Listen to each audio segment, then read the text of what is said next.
विद्यारण्य नाम के बहुत बड़े सन्यासी हुए हैं। वो गरीब ब्राह्मण के घर पैदा हुए थे, तो माता पिता के पोषण के लिए उनके पास व्यवस्था नहीं थी। तो वो चूंकि ब्राह्मणत्व में थे तो उन्होंने संतों का संग किया था, तो गायत्री अनुष्ठान किया। 24 लाख गायत्री का एक पुरस्चरण होता है। उन्होंने एक पुरस्चरण का अनुष्ठान पवित्रता से गायत्री अनुष्ठान, माता गायत्री का कुछ नहीं मिला। दूसरा अनुष्ठान, तीसरा अनुष्ठान, चौथा अनुष्ठान, 23 पुरस्चरण की 24 लाख गायत्री के 23 पुरस्चरण के। अब माता पिता पधार चुके थे, यौवन अवस्था से ऊपर अवस्था क्रॉस कर गई थी। गायत्री अनुष्ठान करते करते हार गए और उन्होंने संन्यास लिया। जो ही संन्यास लिया, आद्याशक्ति देवी गायत्री प्रकट हो गई और उनका बेटा, यहां से लेके ब्रह्म पदवी तक तू मांग, अभी तुझे दे दूंगा। तो उनका माता, अब तो मैं सन्यासी हो गया, जब मैं धन मांग रहा था तब आप क्यों नहीं आई?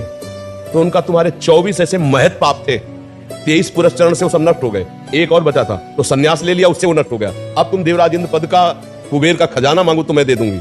बोले अब सन्यासी हो गया, मुझे इसकी जरूरत नहीं है। तो इससे हमको ये मिला कि जब तक हमारे पूर्व के पाप है वो हमको उन्नति में बाधा डालते हैं, हमारा प्रयास असफल हो जाता है। तो हमको साथ में भजन ही करना है, भजन भी करना है। हमें इसीलिए कहते हैं राधा राधा राधा राधा, कृष्ण कृष्ण हरि हरि, राम राम। जो नाम तुम्हें प्रिय हो भगवान नाम, वो नाम जप करो, क्योंकि वो नाम तुम्हारे उन पापों को नष्ट करेगा। 24 पुरस्चरण मतलब एक तरह से हुए, 23 पुरस्चरण एक संन्यास, तब वो निष्पाप हुए।